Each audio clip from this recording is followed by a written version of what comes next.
percuma masuk ilmunya kata, ilmunya banyak tapi tidak diamalkan. Ajeng belajar nopo mawon terserah, jurusan nopo mawon terserah, bidang nopo mawon terserah, tapi ilmu niku apa yang didapatkan itu tidak bermanfaat kalau tidak diamalkan. Jadi motivasi agar supaya kita itu ya nggih ngaji nggih ngamalne. Masih seumur hidup sekali niku diamalne. Kersane ilmunya itu diamalkan. Bahasa kasare percuma masuk ilmunya kata, ilmunya banyak tapi tidak diamalkan. Aslinya ya tidak ada yang percuma.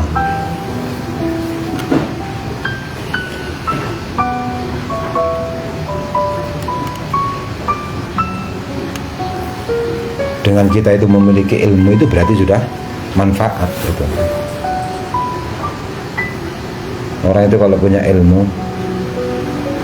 kalau sekarang tidak bisa, minggu depan, bulan depan, tahun depan, 10 tahun yang akan datang, ada kesempatan sakit ngelakoni kalau tahu ilmunya. Kalau tidak tahu ilmunya, kapan mau belajar, kapan mau mengamalkan, mboten ngerti.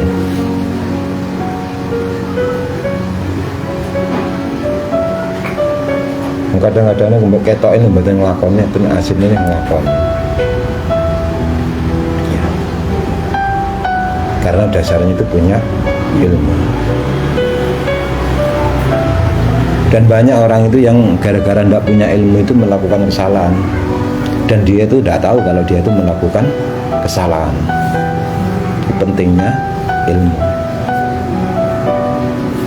Ketok ini mboten nglakoni. Contoh namanya, banyak sekali umat Islam itu ketika ada orang meninggal takziah, jenazah dibawa ke kuburan, ikut mengantarkan, nunggu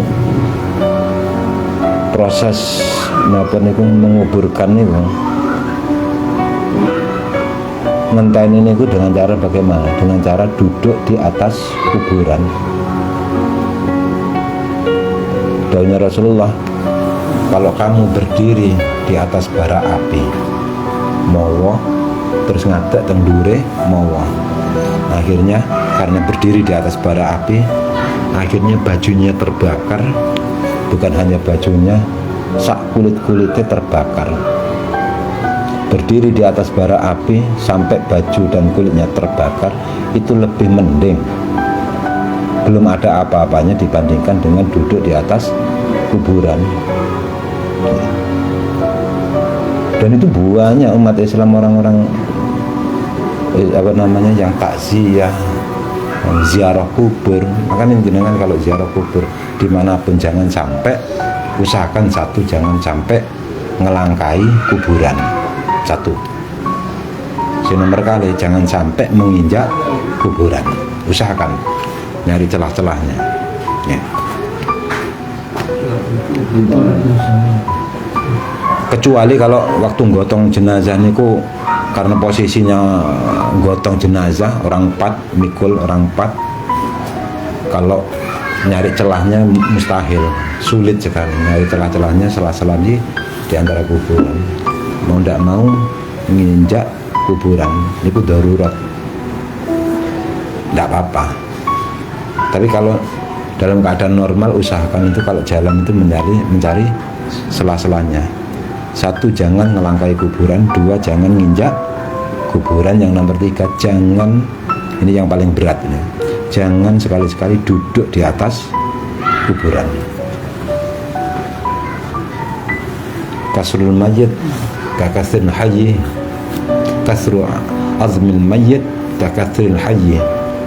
Memecah, daunnya Rasulullah, memecah, memotong tulangnya mayit, orang yang meninggal, itu sama dengan hukumnya dengan orang yang memecah, memotong tulangnya orang yang hidup. Orang yang hidup tiba-tiba tangannya dipotong, tulangnya dipotong, pecah. Bagaimana hukumnya? Sakit nggak? Sakit. haram? Tidak haram. Maka memotong tulangnya mayit itu juga haram, menyakitkan. Nah, dari hadis ini akhirnya yaitu tadi berentek. Dari hadis ini, duduk di atas kuburan itu sama dengan duduk, ada orang hidup lagi istirahat terus diduduki kakinya, diinjak kakinya, diduduki perutnya, diduduki kepalanya. Bagaimana? Ada orang hidup ya, yang tentiang niku laya-laya istirahat terus dilunggui sirai, gimana hukumnya? Begitu juga orang yang sudah meninggal, makanya mboten angsal lungguh teng ndure kuburan ya. Ketika kita itu takziah, baca yasin, tahlil, doa dan sebagainya, usahakan di sela-selanya, jangan duduk di atas kuburan di sebelahnya, di timurnya atau di baratnya. Pokoknya jangan duduk di atas kuburannya yang ada di sekitar yang kita tuju nih, bernasal ya. Nah, kalau kita tuh tahu kan hati-hati. Kalau kita tahu kalau duduk di kuburan itu tidak boleh, ya akhirnya nyari celah duduk.